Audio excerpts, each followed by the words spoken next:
Hey, what's up, everyone? Welcome to Multitap, episode 15. Is it 15? It is 15. It is 15. Holy shit. Multitap is our weekly nerd culture, mainly gaming though, podcast that you can listen to each and every Monday on your favorite podcast services. However, there is a catch. If you wanted to get the podcast 3 days early and support the show as well as gain a few extra perks, in the meantime, you can head on over to patreon.com/GamesTechMM, where tiers start at just $1 a month. It seriously does help.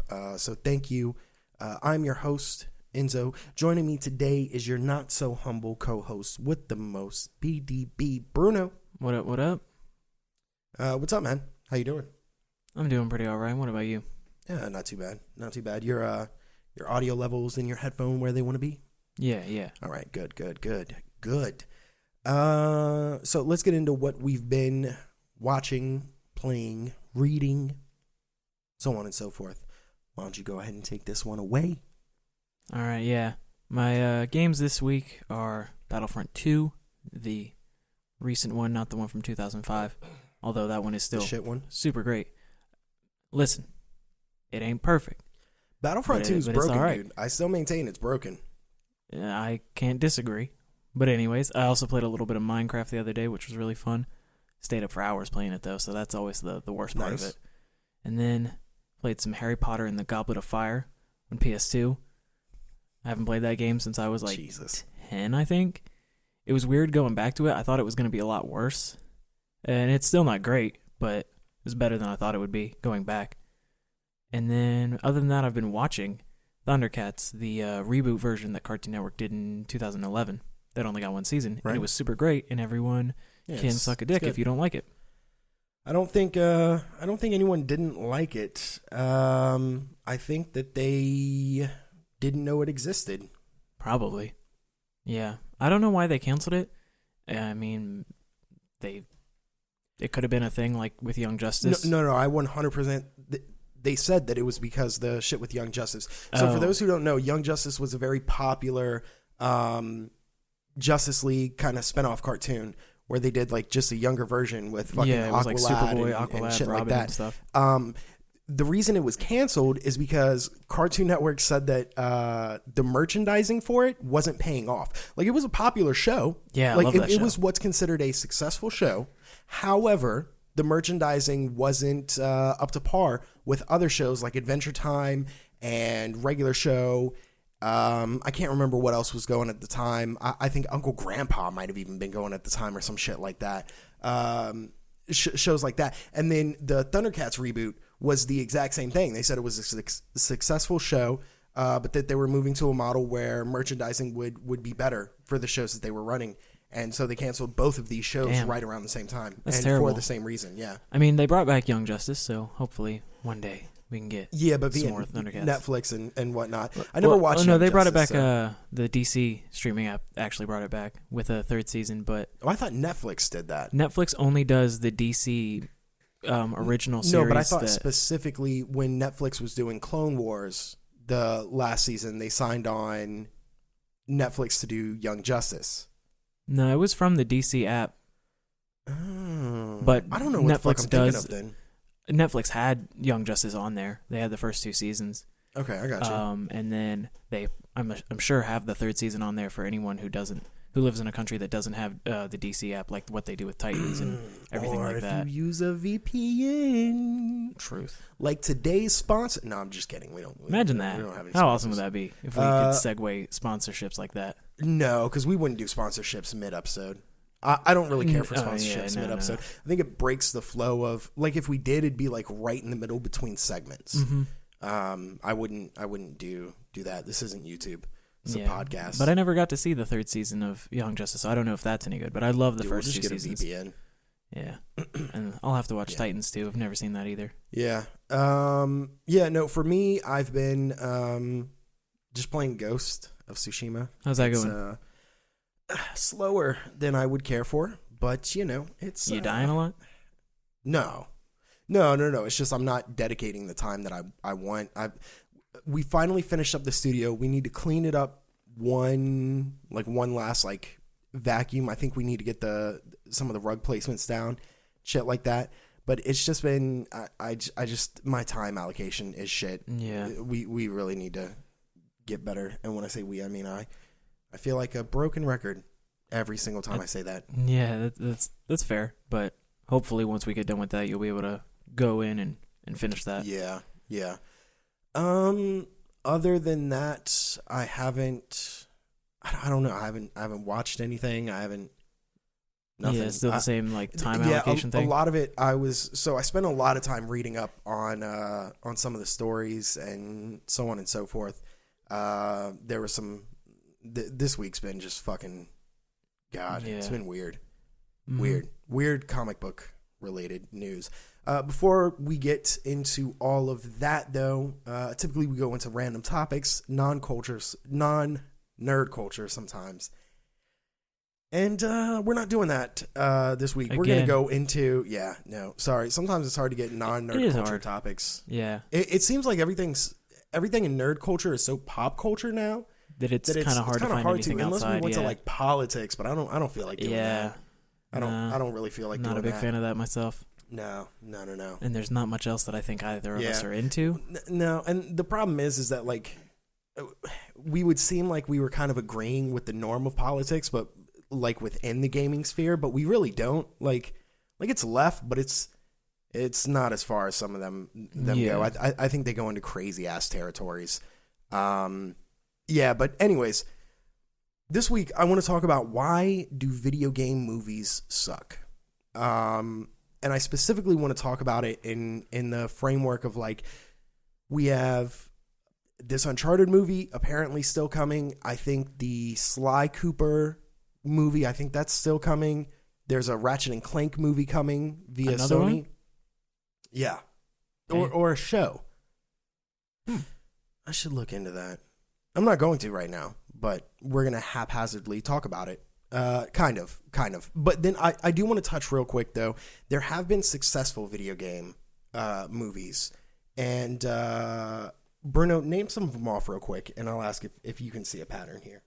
They're just the ones that I can think of. Yep. Off the top of my head, I got Detective Pikachu. I got Sonic. I don't know if you would count something like Wreck-It Ralph. Yes. Okay. Yes. What else? Ready Player One. Oh yeah, I guess that would technically count as a video game movie. Why do these work? Most of them are just using the IP and making something original with it. Something that works on screen. Yeah. Yeah. So my biggest problem is that they try to take these video games and do like a 1-to-1, a 20 hour experience. And like, I would argue that it was okay with Resident Evil, the first one at least. I never watched Resident Evil. They weren't bad. Never interested me. They weren't terrible. Seen Mortal Kombat, both of them. Yeah. You have to take the IP and make a good movie. You can't take a video game and mush it into a movie. You have to make a good movie using those ideas, which means you actually have to write pretty much an original script for it. Yeah, and then you just kind of insert elements from that world into it. Now, I think with the exception might be games like Tomb Raider and Uncharted. And the reason I say that is because you can take out a lot of the combat, give action sequences, and boom, there you go. Mm-hmm. A lot of the puzzle solving, so on and so forth. Like, it would translate to movies well if done well. Like, because it's just Indiana Jones. Yeah, it is Indiana Jones. Because those games took the Indiana Jones movies and were like, oh, let's make something good. Let's make this a player experience. Yeah. And I think that's why I really hated to see Seth Rogen not attached to the Uncharted movie, because they went to him and Evan Goldberg. They went to them first, and Seth Rogen said he would love to, but he's not making an Indiana Jones movie. Yeah, and he said that's no insult on anyone who wants to make it. He wants to see this movie. He's not going to do that because he has no interest in making a movie that's already been made. And that's fair. That's commendable, but yeah, he does have a point. Yeah. So if anyone approaches it from that standpoint, then yeah, it's going to be perfectly fine. Yeah, I think it's also just realizing with at least things like Uncharted and Tomb Raider that this is just Indiana Jones. Don't try to make it anything it's not. At least at its like core, because you definitely they're vastly different with the characters and the way that they interact within the world set forth. But it's the same thing. Yeah, and especially with you just completing. What was it? Did you do Rise or Shadow of the Tomb Raider? I just did Rise. Yeah, so you see, it's Indiana Jones. Yeah, they just throw a lot more combat at you because it keeps you in the game. Yeah, and I don't think that that's a problem, but I do think that it needs to be paid attention to. Yeah, I think if you do take a lot of that combat out and just do action sequences instead, it gives you more time for character moments to let people in the audience who maybe aren't familiar with these characters and just kind of got dragged to the theater care about them. And there's nothing wrong with making just an action movie. Yeah, we see that with stuff like John Wick. Well, that's kind of a bad one. I would argue like The Expendables.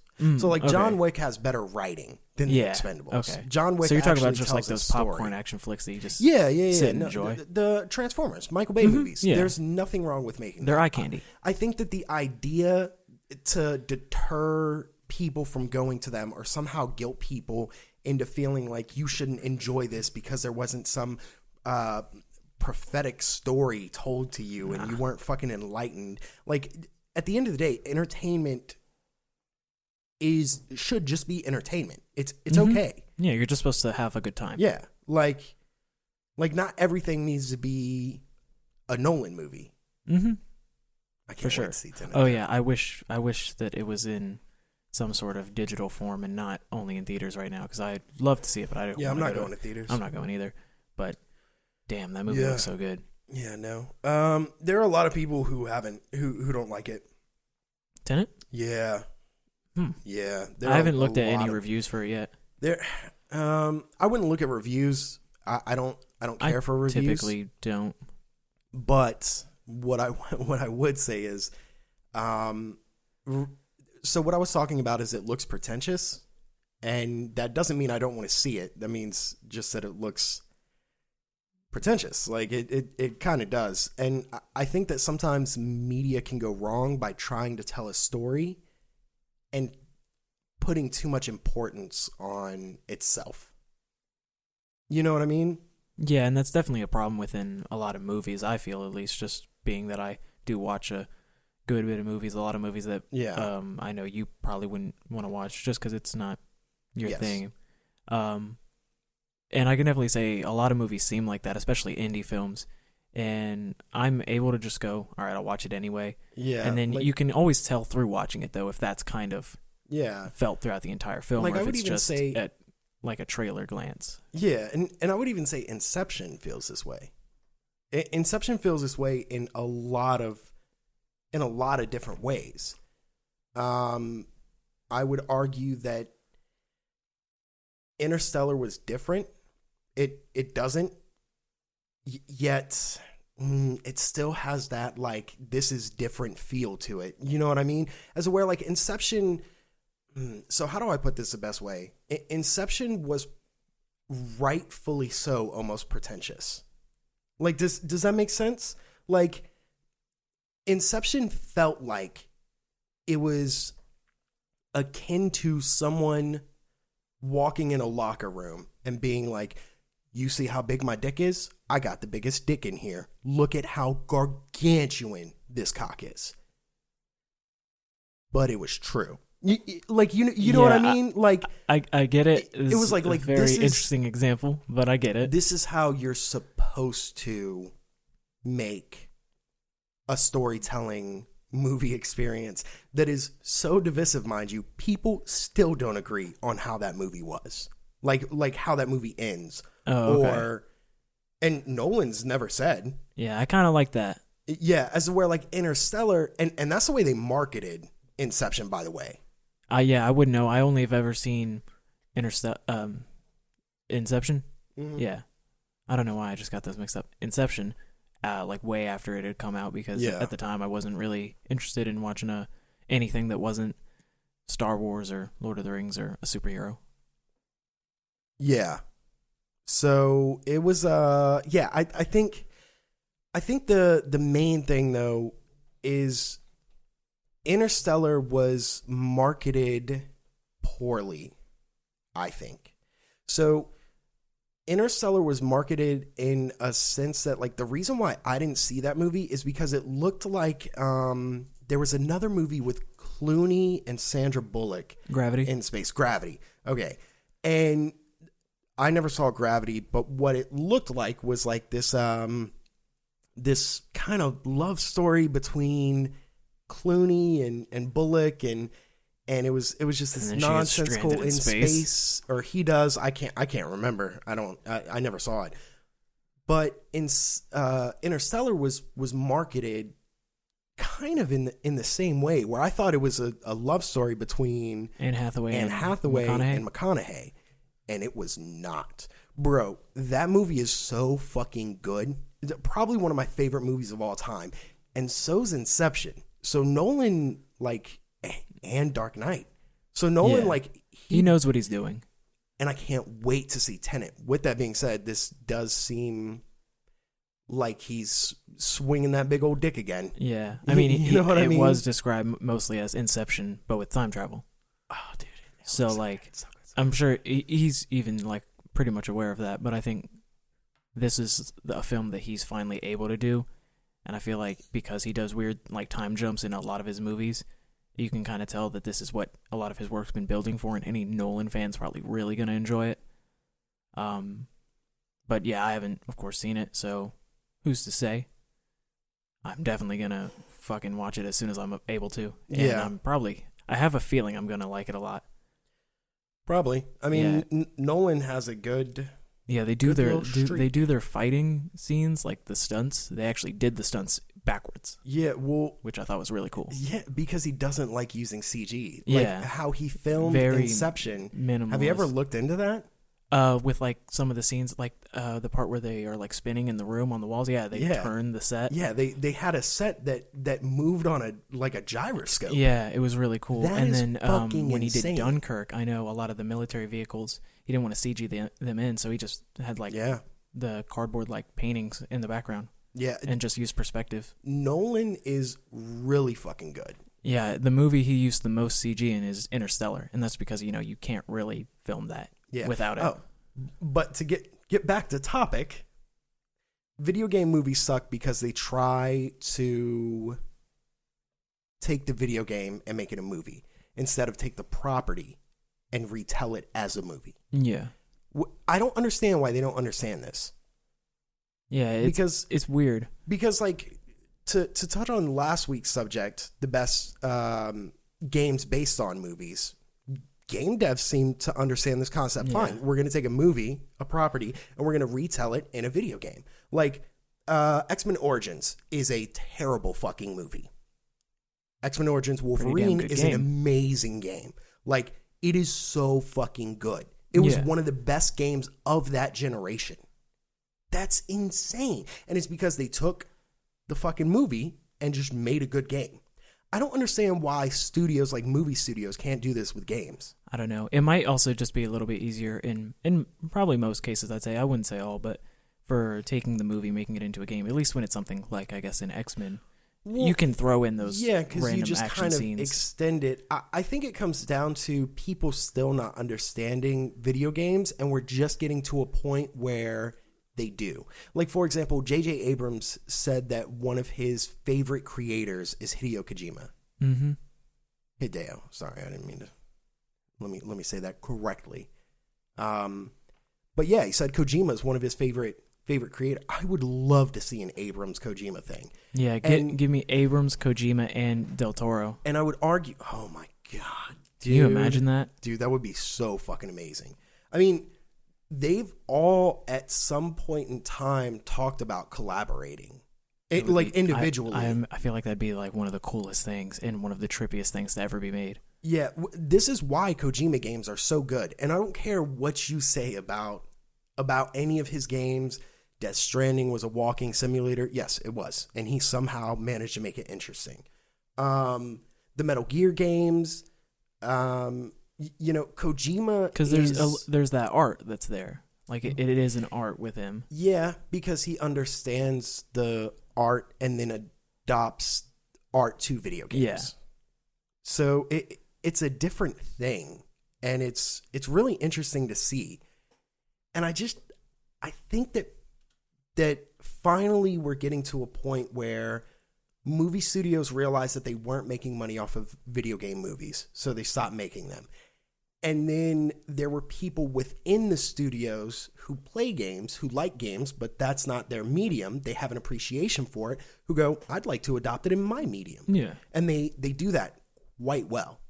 And I would like to see maybe more of them, but also like The Witcher, for example, right? The Witcher isn't solely based on those video games. It's based on the book series as well. But they said that it was heavily influenced by the games, by CD Projekt Red's games. Mm-hmm. I don't understand. Like, we can totally adopt this shit into a regular. Look at Castlevania. Holy motherfucker. Castlevania is so good. And it's because it takes the IP and it makes it a brilliant show. Yeah. And up until now, movies have kind of sucked when it came to that. Like, I think they even the last Tomb Raider wasn't like, it was I didn't see it, but I saw the trailers and was like, this just looks like Temple Run. Yeah. Ricky Gervais was in it, and he had some like. Oh, he was? Yeah, he was selling her fucking pistols or some shit like that. I don't think that was Ricky Gervais, was it? That was Ricky Gervais. Ricky Gervais was definitely in Tomb Raider. I want to look that up now. Yeah, go ahead and look that up. But I think it really does come down to a big problem with I don't know, with studios not understanding that you don't have to make it a 1-to-1. And because of that, we've gotten adoptions of like Wreck-It Ralph. That was really awesome to see some cool IPs. But then Sonic did pretty well. I think Sonic was the closest. Sonic was really good too. I liked it. Yeah, but again, it wasn't a 1-to-1. They made it a good movie. Ricky Gervais isn't in this cast list. Ricky Gervais isn't in the cast list? I think you were thinking of Nick Frost. Nick Frost. That's who the fuck I was thinking of. Why do I confuse him and Ricky Gervais? British dude with a beard. Maybe. They look nothing alike though. Yeah, he's in all of fucking Simon Pegg's movies. Mm-hmm. God, how good is Simon Pegg? Love Simon Pegg. Simon Pegg is in he's in almost every universe that I love. And I love it because he's just a huge nerd for a lot of that shit. So it's just I imagine it's a really fun time for him. Like he's in Mission Impossible. He was in Star Wars. He's in Star Trek. Yeah. So much stuff. Well, in Star Wars, he's Unkar fucking Plutt, yeah, which is small role, but still. Yeah, which no one's gonna know who Unkar Plutt was the parts trader on Jakku. Yeah, so he basically gave owned the Rey. portions. Yeah. Yeah. It was a weird thing, but you know what's really weird about that too is that Daniel Craig was one of the First Order soldiers. He was the one that they brainwashed, right? She mind tricked. Mind trick in the first movie. Which is really weird that Daniel Craig's like, I fucking love Star Wars. I want to be in Star Wars. I mean, Abrams got a lot of cameos for the Stormtroopers just because you can't see who it is. It's kind of cool. It is pretty cool. I think Phasma was so underused. Yeah, Phasma was the sequel's Boba Fett. Gwendolyn Christie, that's her name, right? Yeah. God, dude, she's so awesome. Good. And the fact that it was just, she was so underused. Captain Phasma, that character, I think it would have been so interesting. Like, they never touched on, except for in the books and shit like that her armor is Palpatine's fucking cruiser. Yeah, the Naboo yachts. Yeah. Is what they call them, I think. Yeah. Like, that is badass. Yeah, it is really cool. I've seen so many people very disappointed with the way Phasma ended up, and I'm just like, I honestly would have been fine if even in the third movie they just did what they did in the other two, where she shows up and she dies. Yeah, I saw someone talking about how I just wanted to see her in there. The thing that they'll never forgive Abrams for in The Rise of Skywalker is the fact that it was really interesting what Rian Johnson was doing with Rey's character, that someone who was absolutely nothing can rise to be the hero of the tale. and then he completely reversed all of that by making her a Palpatine. Yeah. I don't really think that was the problem with Rey's character. Yeah, I don't. I personally don't really have many problems with Rey. I know there are problems with her character, and a lot of issues everyone has. I've always liked Rey, even since Force Awakens. I never had much issue with her. She's not like my favorite, but I was always like, I like you. You're a cool character. Yeah, but I think that the biggest problem with the sequels, though, is still that it was so fucking random. Like, they never gave themselves a reason to exist, I guess is my problem. Okay, yeah. You know what I mean? Yeah, I know. I've heard people mention this same problem with even the prequels, where it's like Han, Chewie, Luke, Leia, they all get together because it's out of need. Luke and Obi-Wan need to get to Alderaan. They happen to stumble upon Han, and then blah, blah, blah, then they end up rescuing Leia. They all come together just because that's how the plot works, but it does work. It's not just because it happens. I agree. And I think that also my biggest problem with this is that a lot of people do also need to consider Star Wars is not science fiction. Like, these plots would be a huge problem in Star Trek. Yeah. Or any other work of science fiction. Like, a huge problem. Why is this one family always, like, fucking so into everything? And, like, this is kind of horse shit.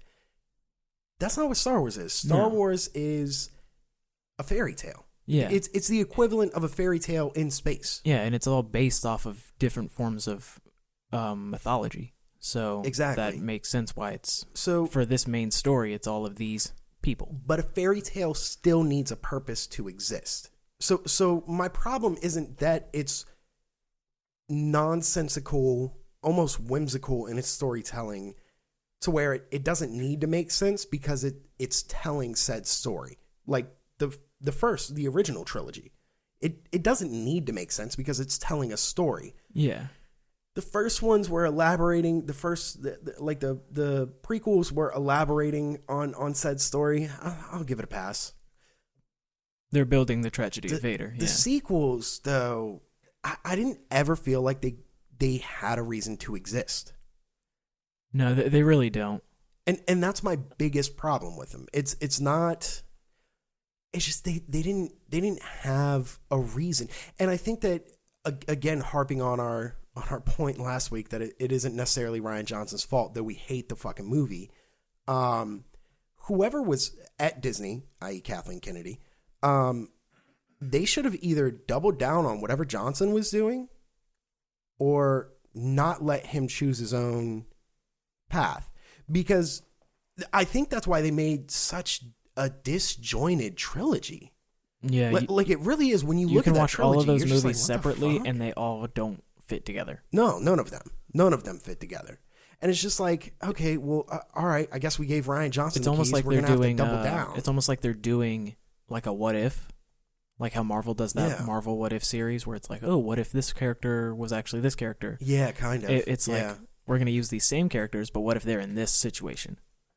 Which, don't get me wrong, love Force Awakens, and I love Rise of Skywalker. Yes. I don't blame Rian Johnson for Last Jedi, just not a fan. Yeah, but yeah, so that's why video game movies suck. Yeah, we really fell off of that one, but they do. And yeah, we're still getting another Mortal Kombat movie that's hopefully going to be done right this time. I think it is. They said, dude, the cast looks great.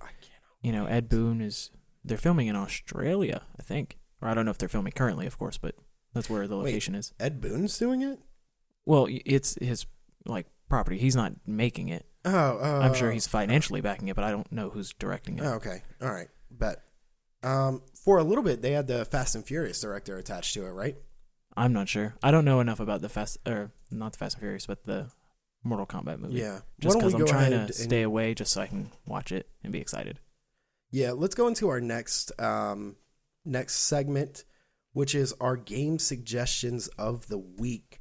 Bruno, you go ahead, go into yours. I'm going to check out this Mortal Kombat movie. All right. Yeah, so mine for this week is going to be Batman Arkham Knight. Of course, this is the game made by Rocksteady, and it is the third part of the Arkham trilogy of games that they made, starting with Asylum, and then City, and then Knight. And then there is Arkham Origins, but that isn't part of this story, and it's made by Warner Brothers Games Montreal, so different thing, but also good. But this time I want to talk about Arkham Knight. Now, I do have my problems with the game. I don't really think that Gotham in that game is a particularly great environment to explore, even though they add the Batmobile in that one, and it's awesome to drive the Batmobile at times.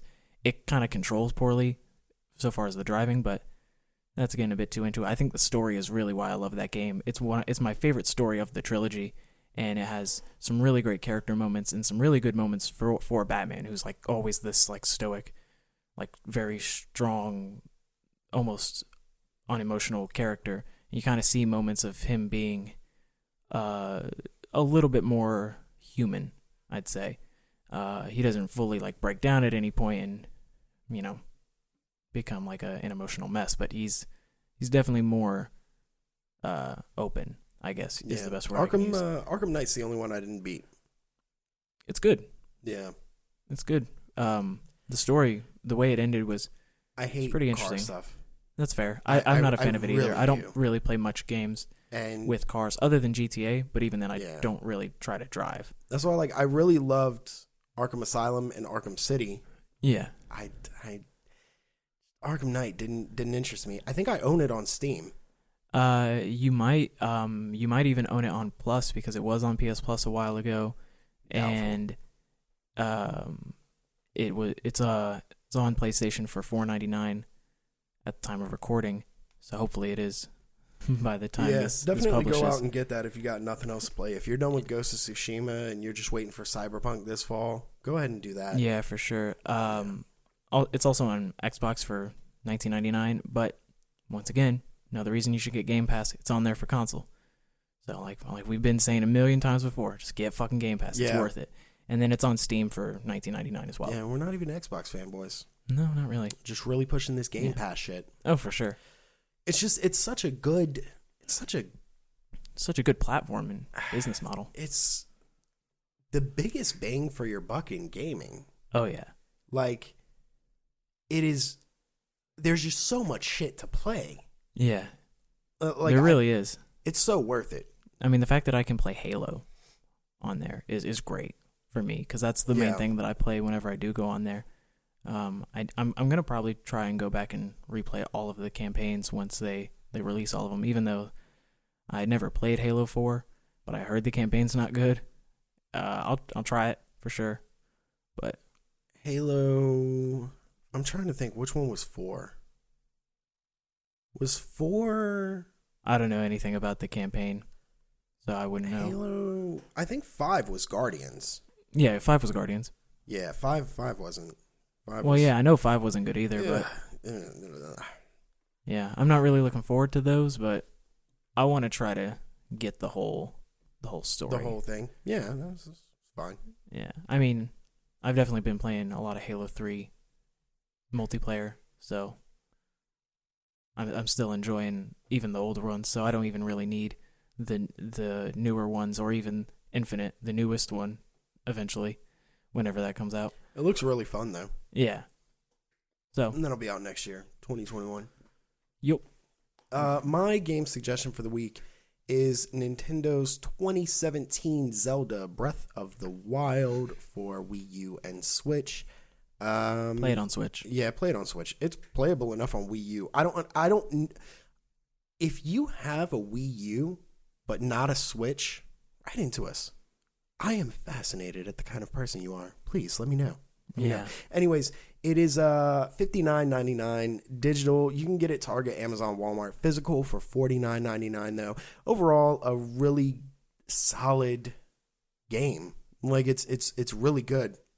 Zelda is not an RPG as a lot of people think it is. It is simply an action adventure game.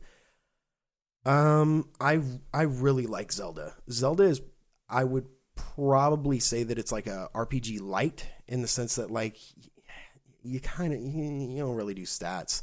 but it plays like an RPG. And Breath of the Wild, they got a lot of new blood to work on that project, and we should be getting a new one relatively soon. Looks pretty interesting. The last time they showed something off for it. Supposedly, Nintendo is going to show off at some point a new Switch. Yeah, I saw rumors about that, but I don't like to go on hardware rumors, especially when it comes to Nintendo, because there are just so many. Lately, though, they've been kind of there. Like the Switch, a lot of people were saying that they're never going to make a handheld that you can go console to handheld. Like that's what everyone's been asking for, but they're not going to do it. And then they did it. Yeah, and Project NX. Yeah, and then the Switch Lite, where they were like, nah, they're not going to make it to where it can't dock, and they fucking did. Like, I don't fucking now it's dock only. I heard someone throw that idea out there. That's kind of interesting. But this one, their new, if rumors are to be believed, their new hardware that they're going to show off, their new Switch, is going to be able to do 4K. Won't be as powerful as the Xbox One or Xbox Series X and PlayStation 5, but powerful enough to do 4K. And I'm interested in, is that handheld or is that docked? Yeah. Because if you can do a 4K handheld, I don't really know. Like that screen alone is going to be fucking asinine. Like that's why Switch doesn't do 1080. Yeah, it's what, 720? It's not quite 720. It's something. It's some custom resolution, but it basically 720. Yeah. And in order to get 1080 output, you would need to dock it to a TV, which I don't. I've done a handful of times. I actually enjoy playing docked more than handheld, which is probably an unpopular opinion on that, just because I like the big screen. I borrowed Skyrim from a friend to see how that plays on Switch.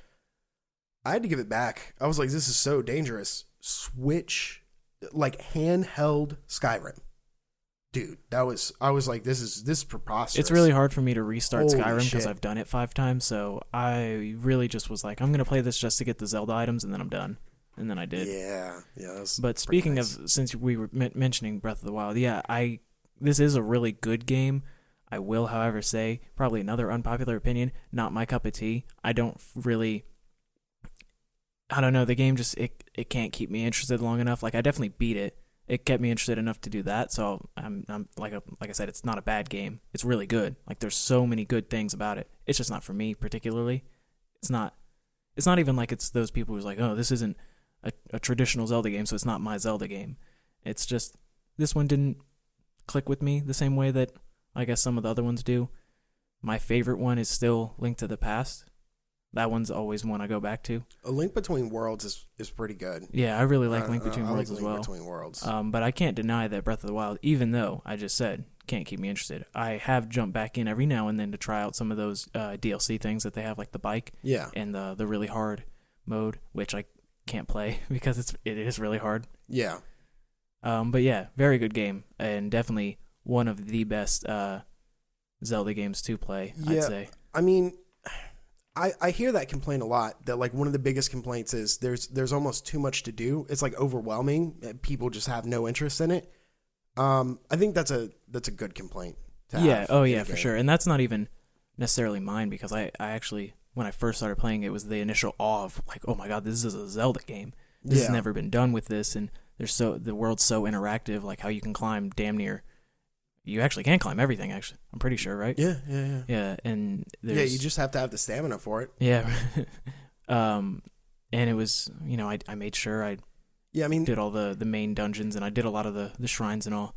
It's just... That game is truly a sandbox. Yeah. Like, that is what happens when a developer goes, here's the world, do what you want. Yeah, you can set forests awesome. on fire to kill people.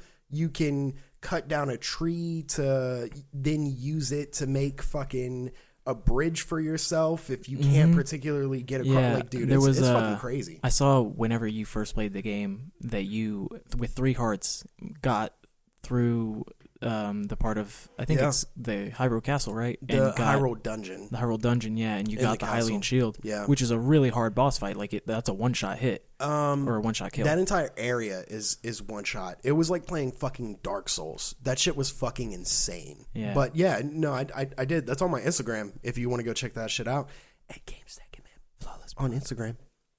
I definitely did do that. All right, now that we got everything out of the way, we're going to go ahead and get into news. Not as much for news this week, but we're going to kind of go into detail with some of this. So, Bruno, why don't you go ahead and start out with our first news story of the week? All right, so recently, as you all know, there was DC Fandome. And if you didn't watch it, it kind of sucks for you because it was fucking awesome. It was really good. The first thing I have here is we got a bunch of trailers for a bunch of movies. We got Matt Reeves' Batman, which I'm sure we'll definitely talk about a lot. Yeah, we're going to go into that in a minute. We got the new Wonder Woman 1984 trailer. We got a trailer for the Snyder Cut, like an actual trailer. So that's pretty exciting. We can start off with the Batman first, of course. Yeah. The Batman trailer. What do you think? So fucking good. Yeah. So I was really excited to see how Robert Pattinson does Batman. A lot of people were fucking no guy from Twilight. Yeah, I was kind of on board from jump with Robert Pattinson. Yeah, everyone's hated every. Just tighten that up. At the no, the knob. Yeah. There you go. Every single Batman that we've ever got. Everyone's always like, oh no, he can't be bad. Like literally, they did it with Michael Keaton. Yeah, everyone loves him now. Michael Keaton was Mr. Mom. That guy. There were people who were like, Batman is 6'2" in the comics, and Michael Keaton's not tall enough to be Batman.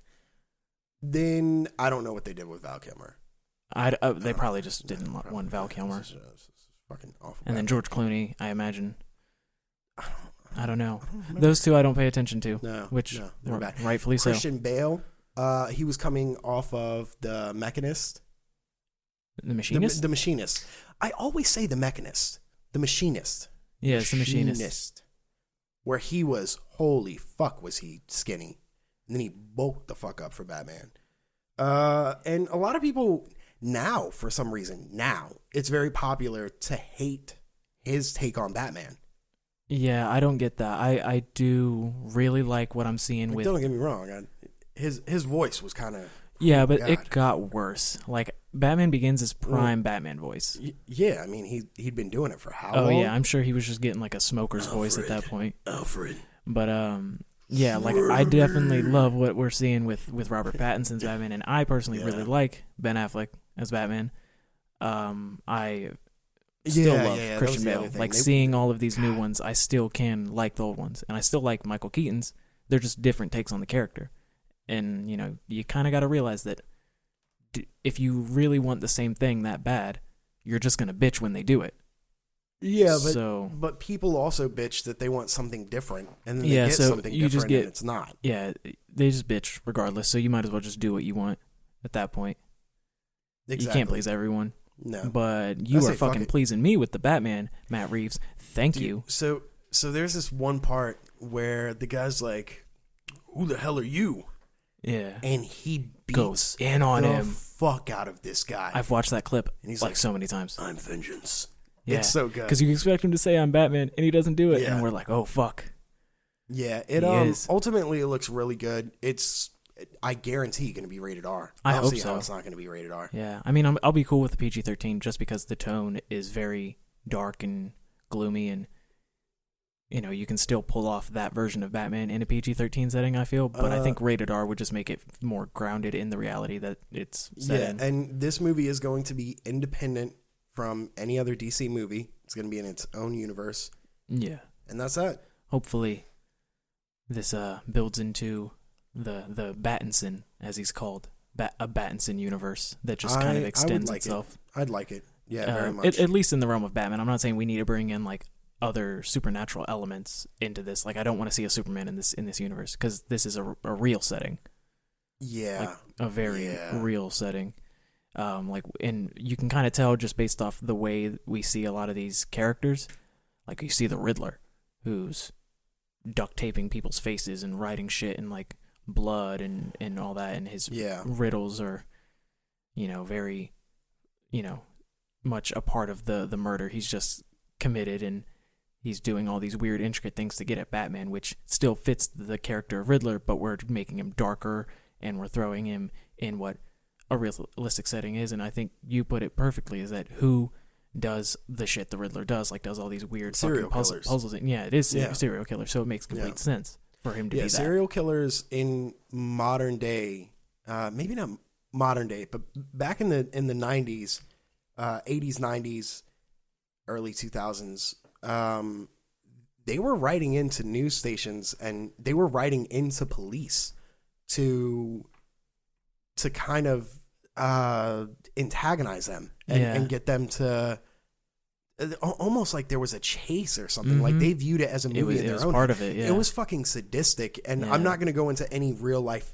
killers on this one, but I know quite a few of them because I'm fascinated with them, and like nothing on some like Criminal Minds shit or like, I don't know, what was that fucking Zac Efron movie where he was fucking it's a long title because it's the actual quote, but yeah. But anyways, I don't have like I have like a literal fascination with like how that shit actually happened.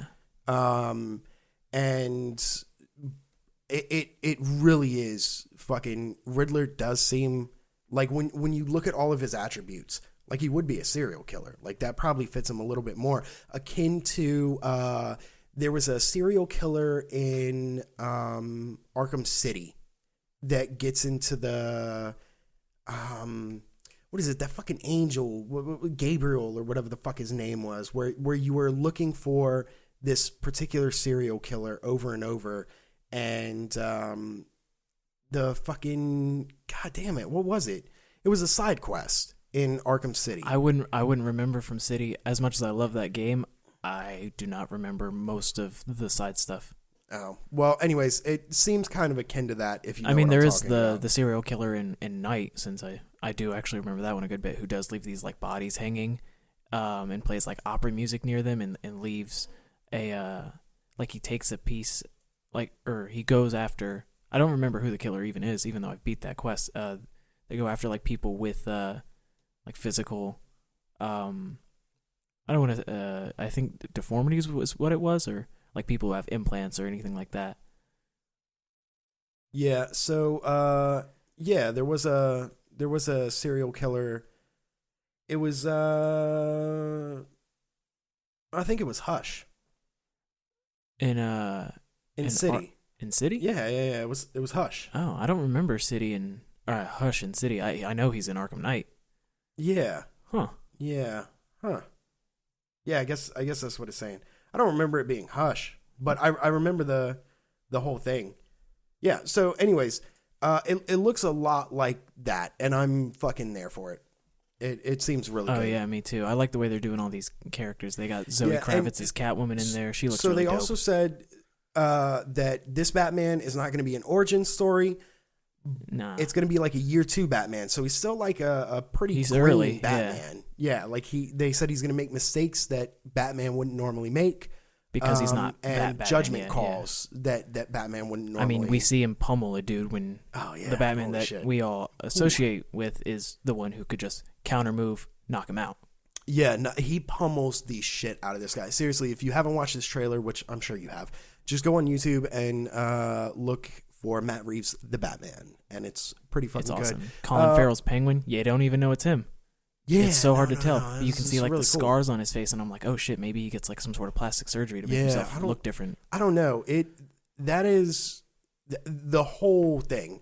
I can't wait for it. Yeah. Which you were saying that they were saying this is 25% of the movie that's been shot. Yeah, that's what he said during the event. He said, we've only filmed like 25% of the movie. Yeah. Here's the trailer. And then Jeffrey Wright recently said everything shown in the trailer, not a lick of CG. That's fucking pretty amazing. Yeah, which Jeffrey Wright is playing fucking Gordon, which is awesome. Yeah, and I mean, they do show off Batman like some of his grappling hook shit. Yeah. And so the fact that they're going to use a lot of practical effects really does make me happy. Mm-hmm. Because I think that CG's awesome, but it can be taken too far sometimes. And, and I then really do like when it can people kill use the practical. realism of something like this. Which one thing I also appreciate is that's the practicality is kind of the thing they're using for the whole movie, because they said they wanted his suit design to be reminiscent of something Batman could build himself, and it's still in its early stages naturally, so it's not really the final bat suit he'll probably ever wear in this universe, potentially, but it's very much something he put together. He said the Batmobile is something he put together himself, stuff like that, where it's all feasible. Like, you don't doubt it for a sec, because like, as cool as it is to see Christian Bale fucking making his suit in Batman Begins with all that tech, it's just like, you're definitely bending the rules a bit, but it still comes out pretty cool. But I think they're doing this in a really cool way, and they gave him the fucking eyeliner, which makes me really happy. I know it's a really dumb detail to a lot of people, but I appreciate it. Yeah, it really bothers me when Batman will take his cowl off and he's then fine. He has no eye makeup on, when clearly he had eye makeup on. Yeah. It's very something blatant that really in does Batman Returns bother when me. Keaton rips his mask off. Yeah, it bothers the shit out of me. This one does look very... So, it looks dark, but in a good, appropriate way. So I'm very tired of like seeing the dark version of everything. You know what I mean? Yeah. But this feels appropriate. Yeah, because like, Ben Affleck's Batman, like I said, I do like that, and it is a dark version of Batman. But I think that is not. It's I don't want to say it's too dark, but it's definitely a different type that clearly didn't resonate with everyone. There are some people who really fuck with it, but there are some people who definitely have a lot of problems. I think their with problem was Ben Affleck as Batman. Like, I'm going to be 100% on this one. I think their problem was Ben Affleck as Batman, and I did not see that as a problem. Yeah, and I was really hoping he would be able to direct his own movie, but now because we didn't get that, we got the Matt Reeves Batman. Yeah, which at least there's something good to come of Ben Affleck stepping down, even though he's coming back. Yeah. Oh yeah, he will be. Are we going to get into that? We can get into Wonder Woman next, and then Snyder Cut, I guess, and then if you want, we can get into that.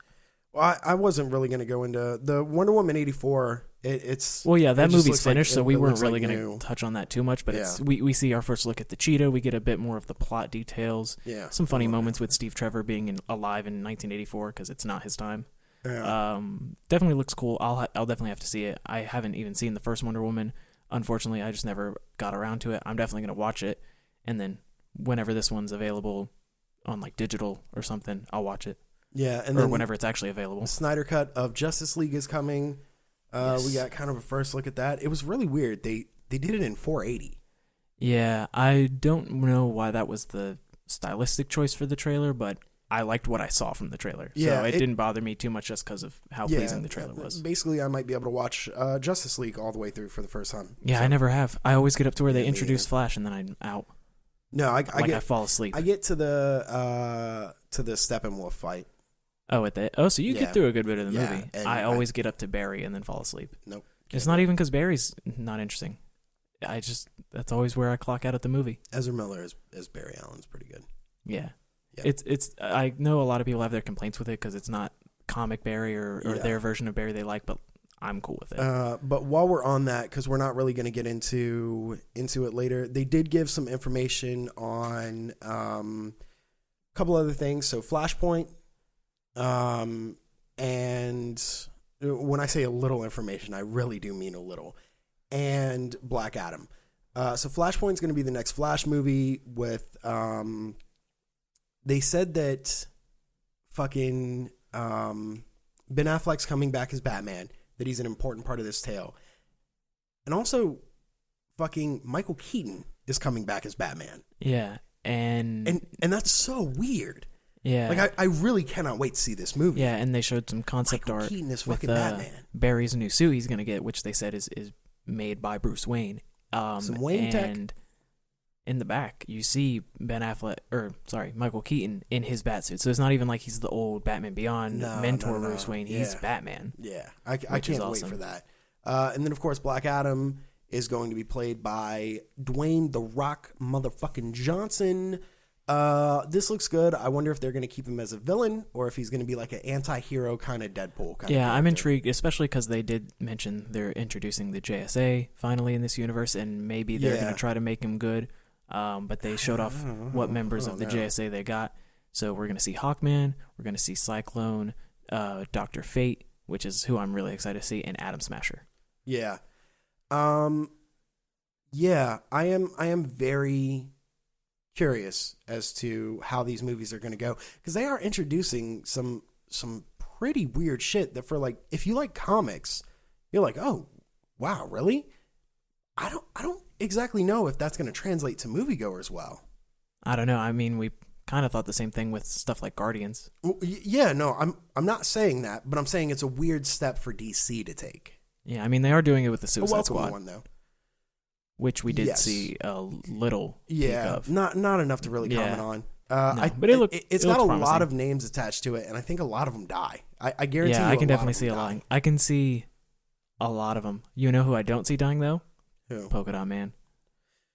Maybe, I don't know. We'll see. I don't see him dying. But let's get on to our next story.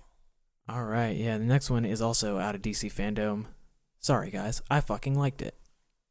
We got a first look at WB Games Montreal, their new game, Gotham Knights, which, if you don't remember, they did Arkham Origins, like I had said previously. And this game, a little bit different. It's not in the Arkham universe at all. It's in its completely new universe where it follows the Bat family, Robin, Tim Drake's Robin, that is, and Nightwing, Red Hood, and Batgirl. And they got to step up to protect Gotham because this Batman is fucking dead. Out. We still don't really know how yet. We'll, of course, find out in the game, but it looks really cool, and the trailer at the end shows off the Court of Owls, which I'm assuming is just going to be the main antagonist of the game, based off how much they've kind of teased at it for so long and the way they showed it off. So I'm really excited to see that. I'm glad we're kind of stepping away from the whole Joker as the main villain for every Batman game that they always do. Yeah, so this game looks really cool. They also showed off like around 8 minutes of gameplay that you can check out as well if you're interested. It does look good. So first and foremost, this game is a fucking action RPG. And it's unique in the sense that they were talking about that depending on what level you are, depends on what level a boss is. So you can take down most bosses at almost any level. Yeah. Almost any questline type shit. Except the difference is they go into like a Mr. Freeze at level 5, when you're at level 5, is going to have different move sets than the one at level 15. Yeah, so it's not even just dealing more damage and higher health. It's actually a different scenario. Yeah, so the one you take down at level 15, say if you choose to wait till you're level 15 to take down Mr. Freeze, you go after him, he'll have a different move set that's a more diverse one, and then he'll deal more damage and have more health.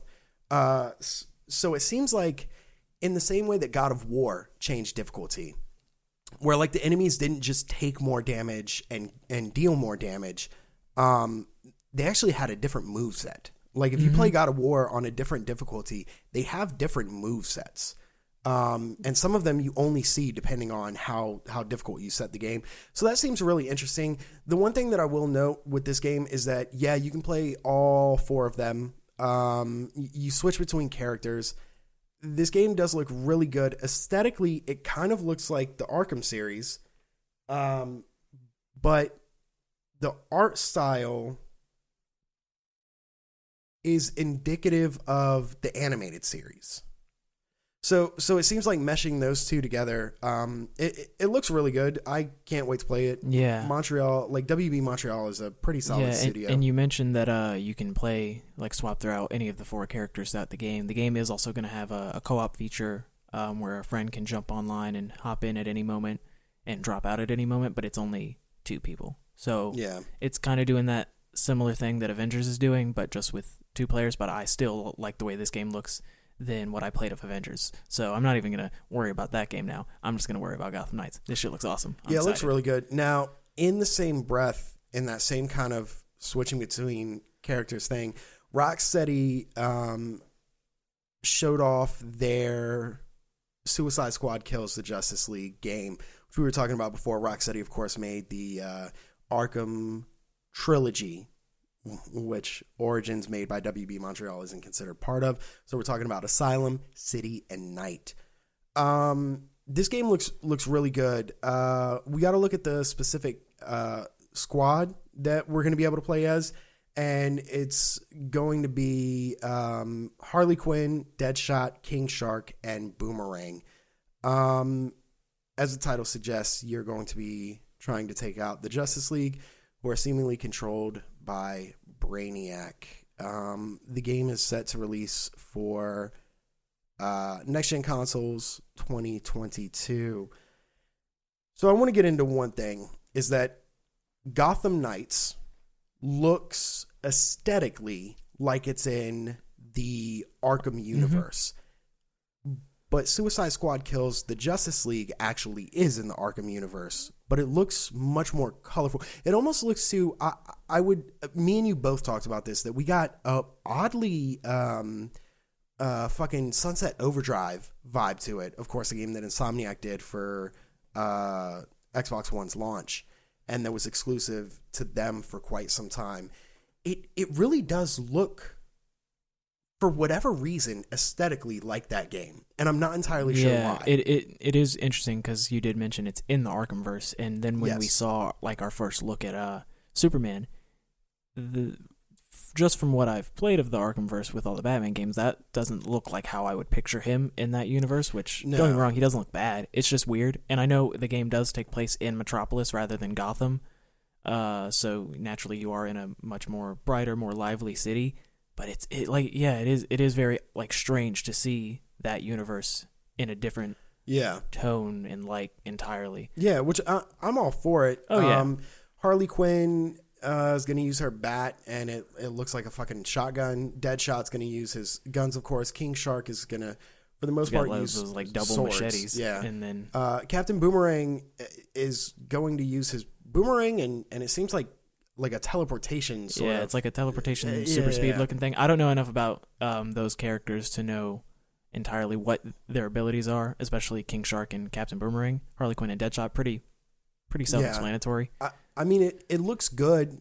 It looks different than... I would have been okay if they would have said it's not set in the Arkhamverse. Yeah, I feel like it doesn't need to be from what we've seen so far. And they did definitely say that a lot of the story points from the Arkhamverse will come back in this one.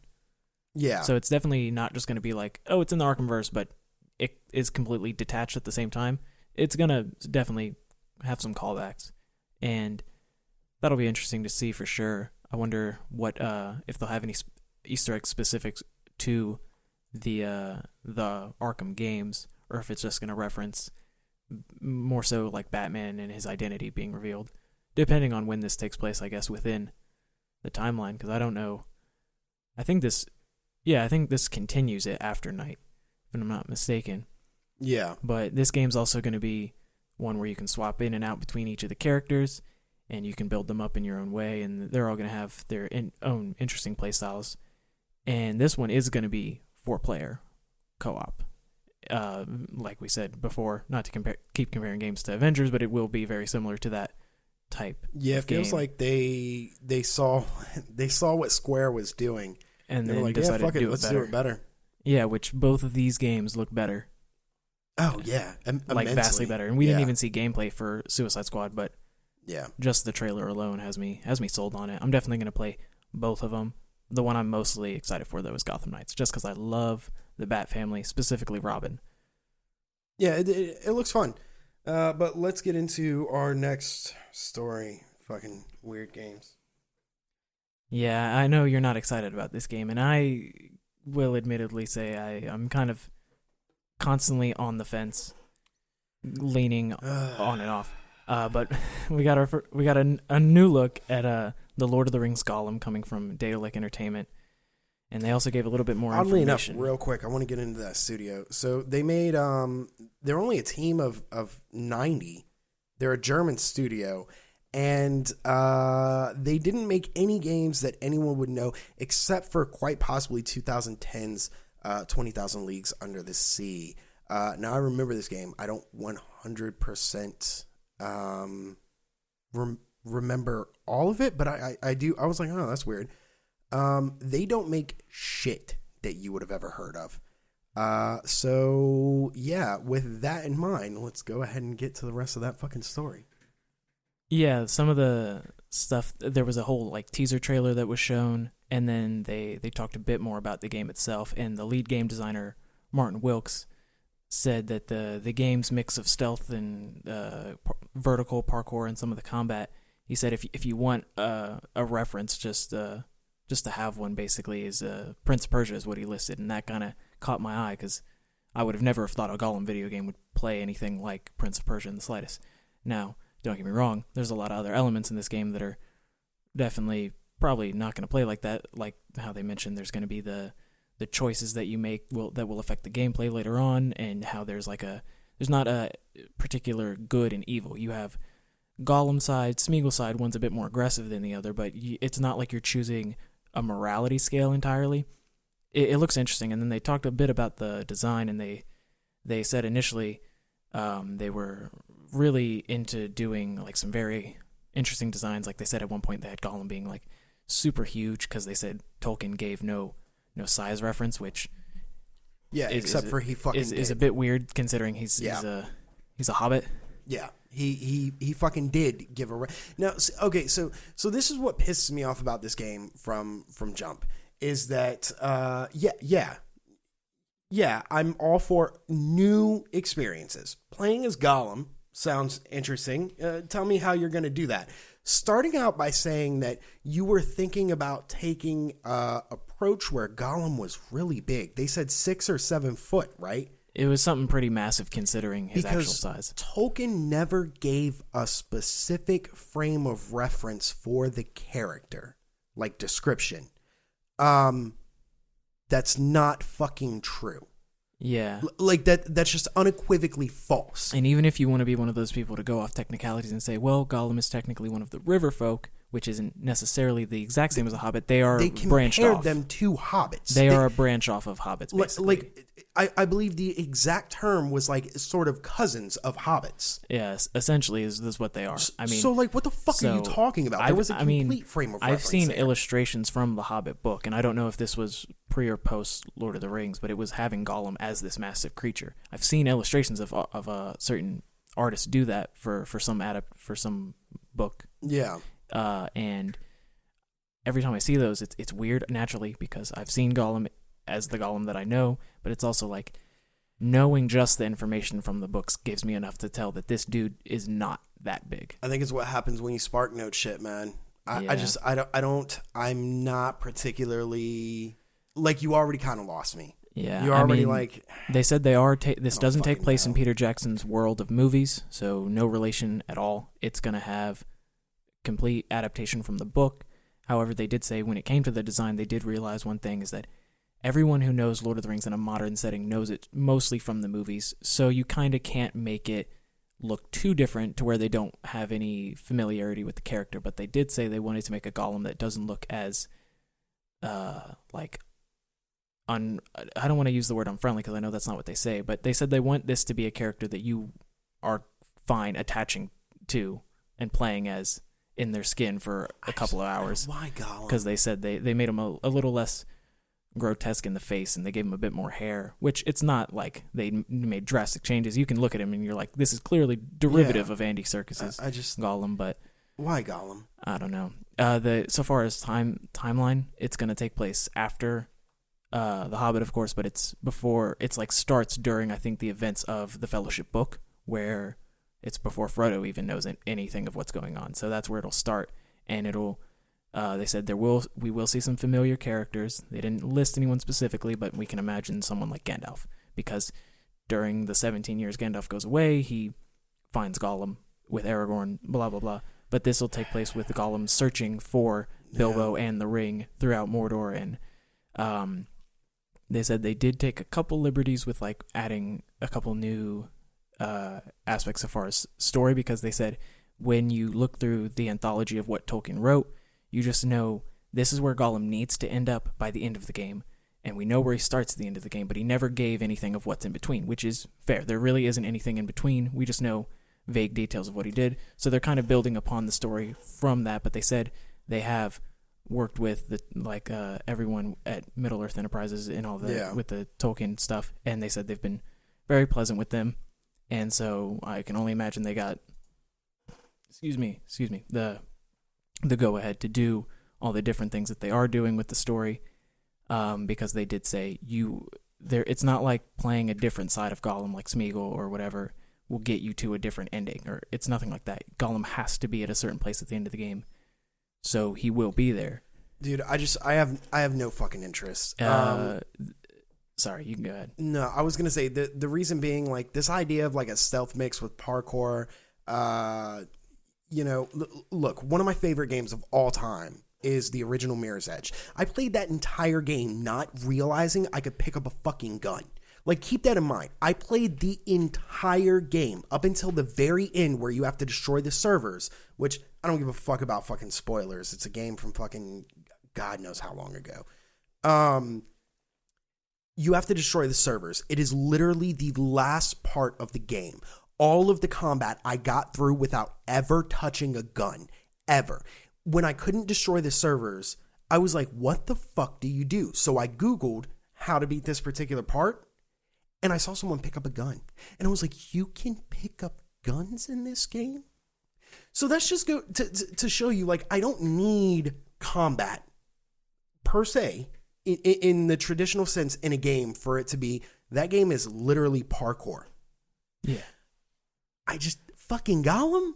Yeah. Gollum. Yeah, I definitely understand what you're saying, where it's like out of everywhere in that universe you chose to go, you chose Gollum. Yeah, which, not that people don't care about Gollum, I guess, because sure, he is an interesting character, but I wouldn't say he's interesting enough to where I want to play a game about him. No one who's not a fan of Lord of the Rings, and I mean a big fan of Lord of the Rings, is going to give a fuck. Yeah, who is this for? That's my other question. Who the fuck is this game I would this say not me even for Lord of the Rings fans. Like I said, I'm still kind of on the fence just because I'm like, I know I'll play it just to try it, but I really don't know if I'll enjoy it. Like, I'm all for studios doing something different, but like, just because it's something different doesn't mean inherently it's going to be good. If it sounds like a bad idea, it sounds like a bad idea through and through. Just because it is not the same mundane shit that we get every single time. And who knows, it could be the same mundane shit we get every single time, but they decided to take a different, more indie feeling approach by going after Gollum. All I'm saying is that it is, look, I'm someone who wants to see new, fresh things within the video game industry.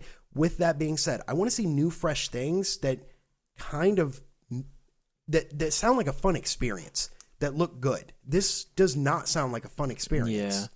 Yeah, and like I said, I'm still constantly on the fence about it. Yeah, it's not hypocritical to say that this does not sound like it's going to be a good game, yet it is doing something vastly different that no one else would dare to do. Probably because it's not that great of an idea. With that being said, I'll eat my fucking words if this game's good. I will need to see gameplay first, and then for sure get my hands on it. I don't know. Yeah, one thing that was also interesting is that it is, they said it's not an open world game. It is level based, and they said some levels will have that more linear approach to them, but some will be a little bit more vast to where you can explore them at your own will and kind of go about how you want to do it a little bit differently, whether if you do want to do the stealth or if you want to try to go in and parkour your way around or whatever. But that was also interesting to me because, not that I can't deal with linearity, I kind of look for it a bit more now that I've played so many open world games. Not because I'm tired of it. I like playing them, but I do like that variety. It's weird when you go to such a great atmosphere and world that is Middle Earth and not just make it super duper expansive. And I could be wrong because it's been done before, technically. Yeah, it's not even that. This really does. I'm trying to think in my head how this would work, and it really does just sound like a fucking Prince of Persia game with a fucking Gollum skin on it. That does not interest me. Yeah, literally putting it like that, I would not play it. Like, I'm trying to think of that is the only way I can think of it working. Yeah, I mean, like, if it's good, it's good. We have to wait, but I don't know, man. This is... With that being said, I will admit that there is a small margin where I think this could work. If they focus heavily on stealth, there aren't a lot of stealth games out there right now, and... They do it successfully, at least. If they do it successfully, I still don't... I can't wrap my mind around fucking Gollum. Of all things to pick in Middle Earth, Gollum. Yeah. Gollum. Like, but whatever. I'm more okay with how Shadow of Mordor and War completely fucked the canon of Lord of the Rings, but gave me a really entertaining game and some interesting new characters. Or I guess Talion's new and some of the other minor characters, but for the most part, you still got a bit of those real, true Tolkien characters. I'm more okay with that because it was at least a very enjoyable experience, and I could take away a bit of my appreciation for the world of Tolkien and just be like, all right, this is fucking with what I love, but I'm here. I'm invested at this point, and I've enjoyed what I've played to the point where nothing can really ruin it, and the story wasn't so bad to where I couldn't finish the games.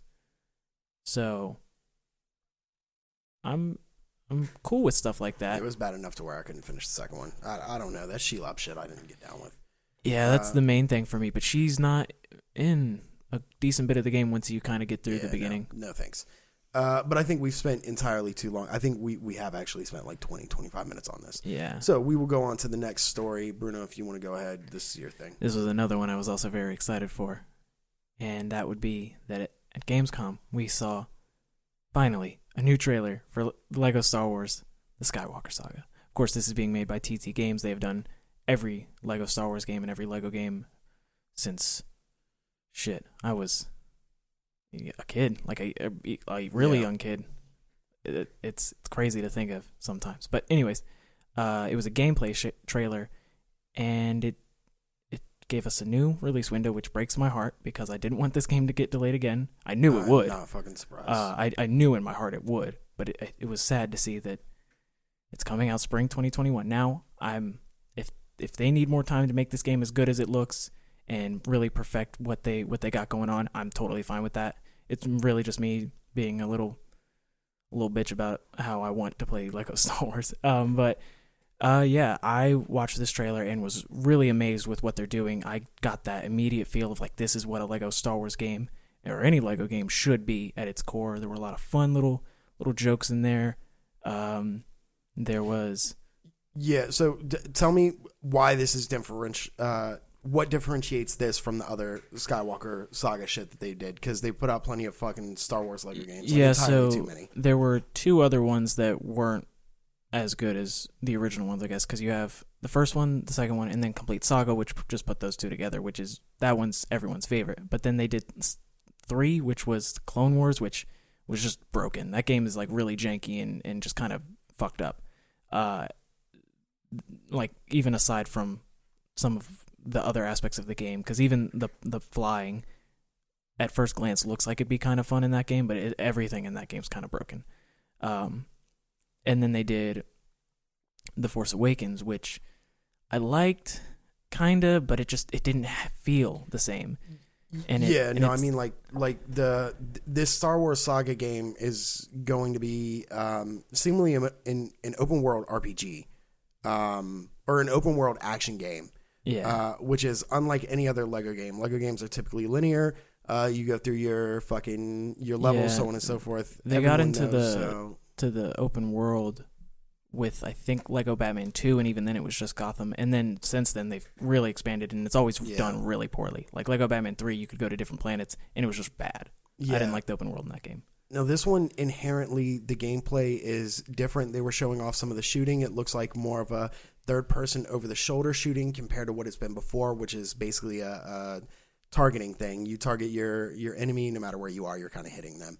And then they showed some of the lightsaber fights, and it looked like something that was more action, like a I don't know, something more like Souls or something like that. Not that difficult, but you know what I mean. It really does look entirely different than most other LEGO games. I think, which is why this one is intriguing. The fact that we saw no gameplay up until this week was what told me that they weren't going to release it until next year. But yeah, so that one it looks quite different than any other LEGO game, and I am all for it. Now, you want to get into some of the other differences? Yeah, this is just a little like nerd thing that I'm really into because I like Legos as a collector type thing, and I really appreciate whenever they do the exclusive stuff for these games. So naturally, this game's getting a deluxe edition because fucking every game has it now. But the physical copy will come with a different cover art that features Darth Vader, and it'll have a sleeve with the helmet print on it. So when you pull the sleeve off, he's helmetless, and it looks like how he did at the end of Return of the Jedi. It's kind of cool. I think I still am going to get it digital because that's how I rock nowadays.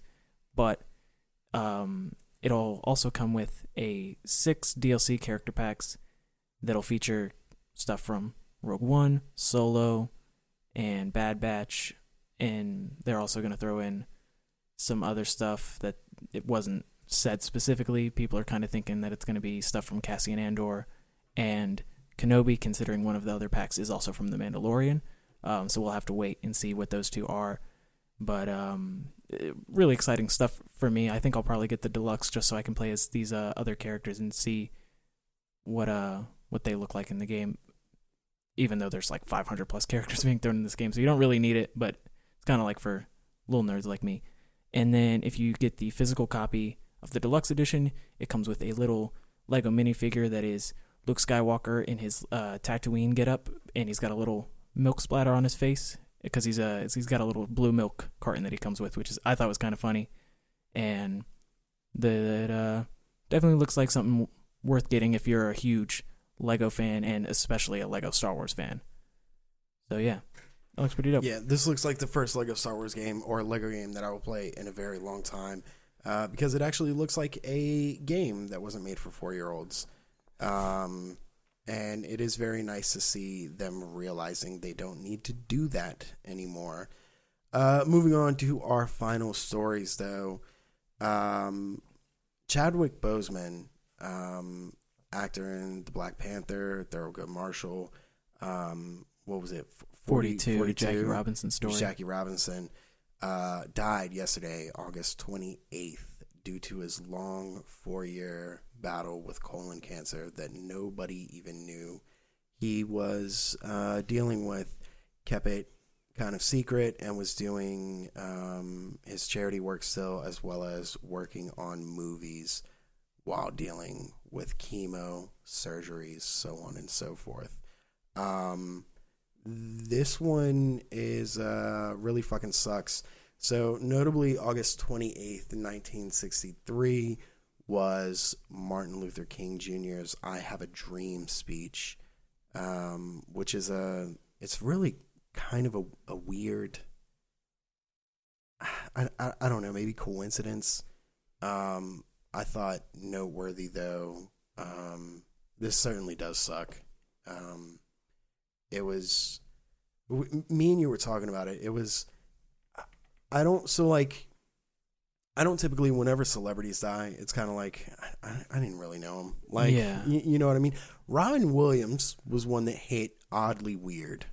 Like, that was the first time I was like, oh, this is a weird feeling. I understand that one. I didn't personally have that, but I definitely get it. Yeah. Chadwick Boseman, for some reason, was another one, and I'm not entirely sure why.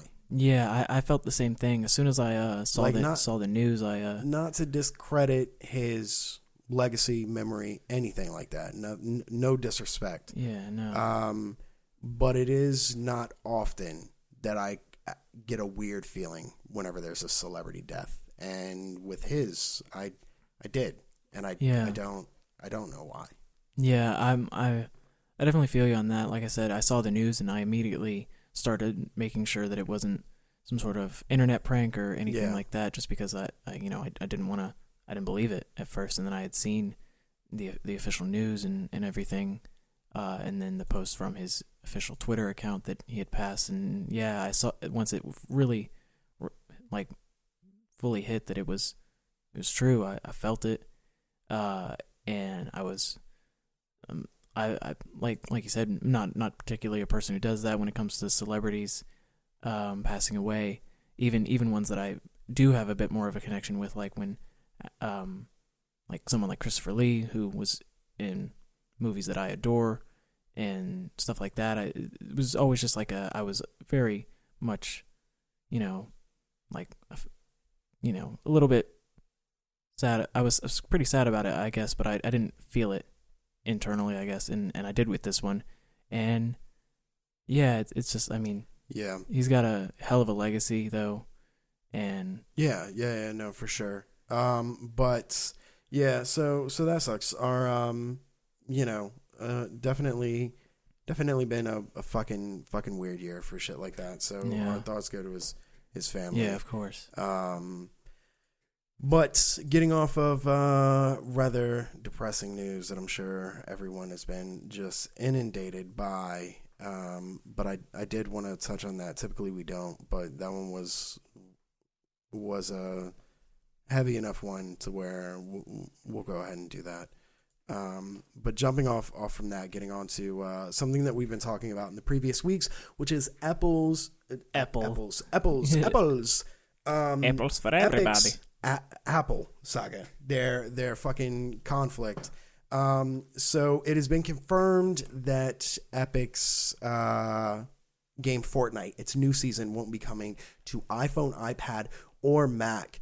Now this is something that I didn't think of previously, because Apple removed their development access on shit like Mac, so they can't test Fortnite or develop for Fortnite on Mac, which means that they can't bring it. So it's gonna split the game into different shit.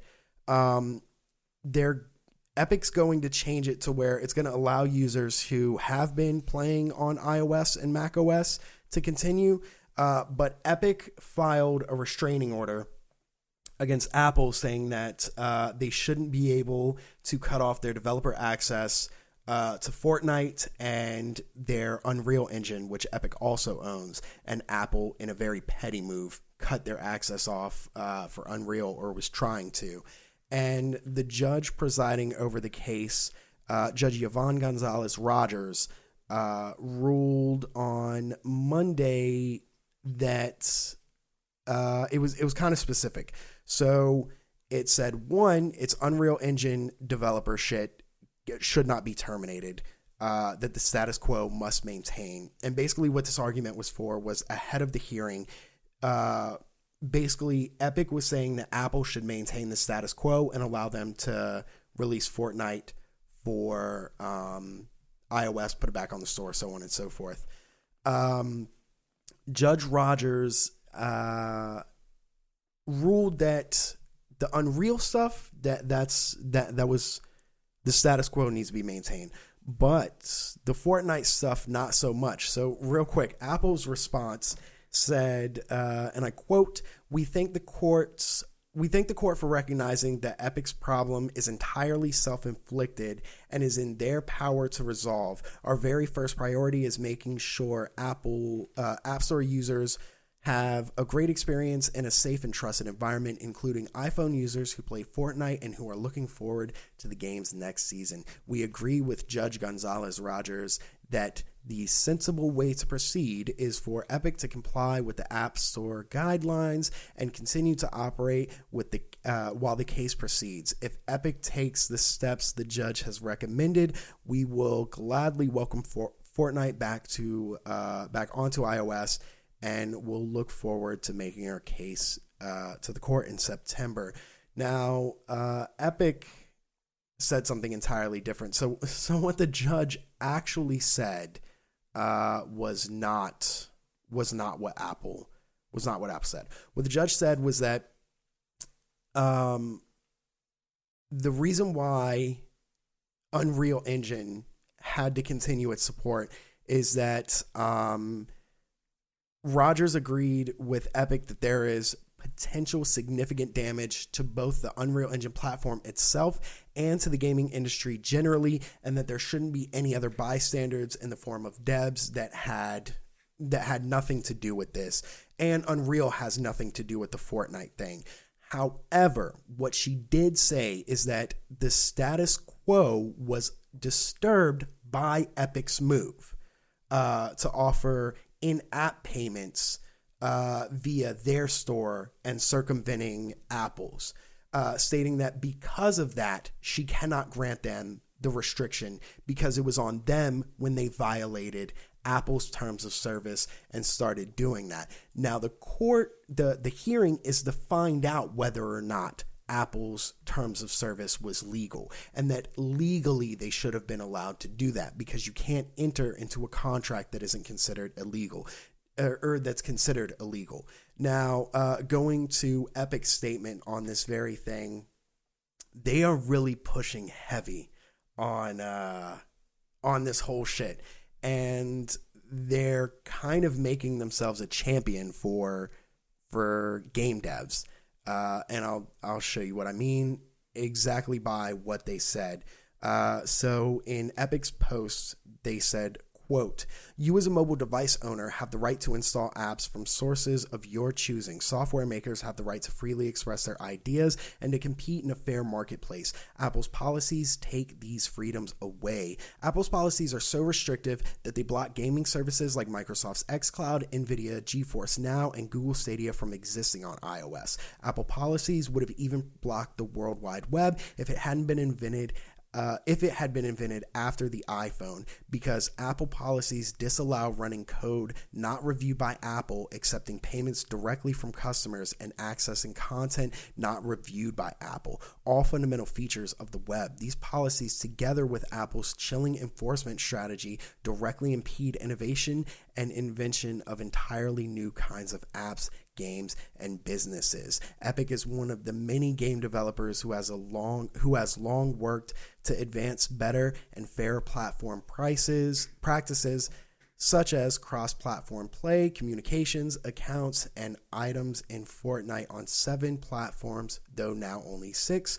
We are committed to securing lasting freedoms for all. This is why we fight," end quote. So that's really interesting, because one thing that I wanted to bring up is that the whole dispute here is that Apple charges 30% for any transactions ran through iOS, or ran through their storefront and platform.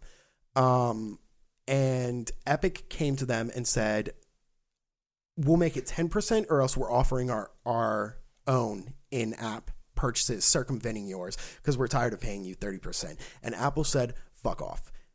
What's interesting about that is that PlayStation and Microsoft both do the exact same thing. They charge 30%, which means that if Epic is going after Apple, that means they went to PlayStation and Microsoft with this 10% offer. They probably negotiated somewhere around 15, and then they shut the fuck up, because they don't want to upset the ecosystem here. Because I very much so believe that Epic is going to win the lawsuit in one of two ways.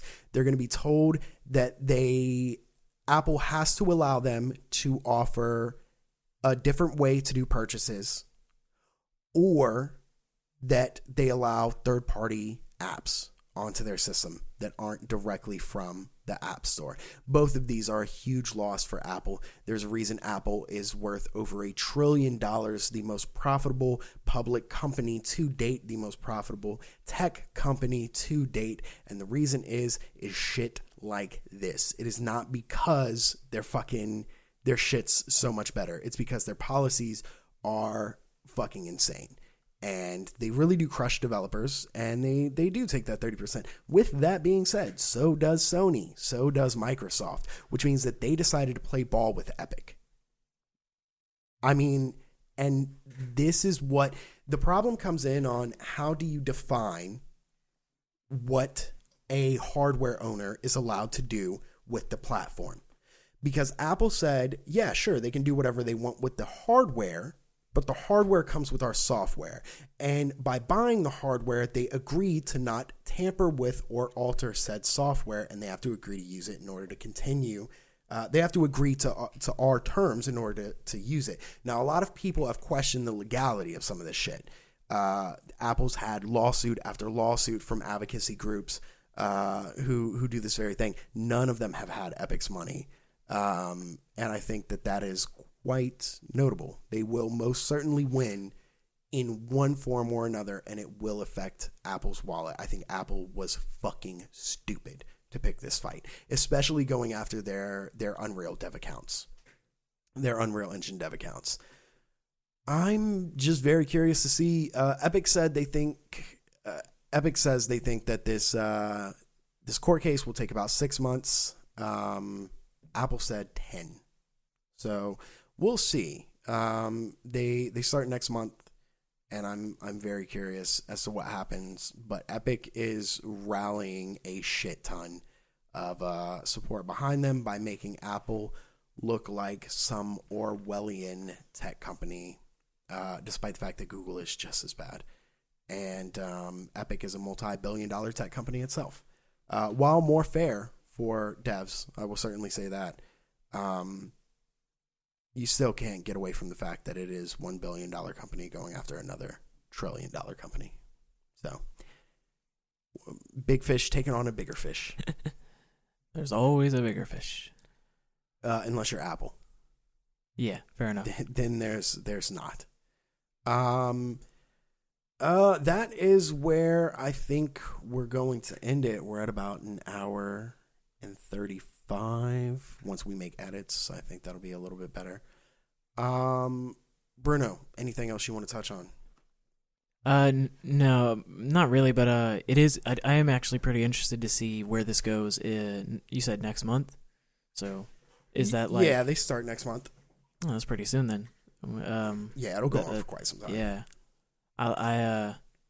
I'm really interested to see what happens, and I do appreciate Epic trying to take down the giant that is Apple. Even though I do own a lot of Apple shit, it's still, I really, you're supporting game dev, so why wouldn't I support you? Type shit. Yeah, pretty much. I mean, because they're a game dev. Yeah, they're one of the few who have the money to go after them. Yeah, and like I said, I'm telling you, they told Sony and Microsoft to play ball, and they did. Yeah, and good on them, because who knows how that would have turned out. That would have turned out as the exact same thing. That there has to be a way to offer devs to circumvent your 30% rule, which means that pirating and homebrews and so on and so forth would be a huge problem. And I think that we're going to see something like this from developer kind of watchdog advocacy groups moving forward into the next decade as games go to a solely digital platform, saying that creating a monopoly on these platforms is probably illegal. And so I guarantee you'll see Sony and Microsoft in the same exact position if they don't figure out a way to keep devs happy and not force them to pay that 30% to sell on their storefronts. Yeah. But we'll see how that goes. Fucking raging war. Yeah. Which, again, has been a problem in the past. But because piracy was so attached to a lot of the shit, specifically homebrews and so on and so forth, it hurt devs at the end of the day. So they were able to rule in favor of Sony, saying that, yeah, you can't allow people to circumvent your OS and your software because it hurts devs because of piracy. But if devs start coming to them saying, well, it hurts our bank because of their fucking fees, that could be a different story entirely. And I guarantee you that's what Epic did. So, go Epic. With that being said, thank you for listening. Thank you for listening. To get the show early as well as other perks, like I said, head on over to patreon.com/GamesTechMM, where tiers start at just $1. Don't forget to subscribe and leave a nice little review, that little 5-star review on your podcast services. It really does help a lot. Share with your friends, family, all that good shit. Tweet us out. Tweet us out. Okay. Follow us on Twitter, Instagram, YouTube, and Twitch at GamesTechMM. Bruno doesn't plug his shit because he's a bitch. You already know. Later.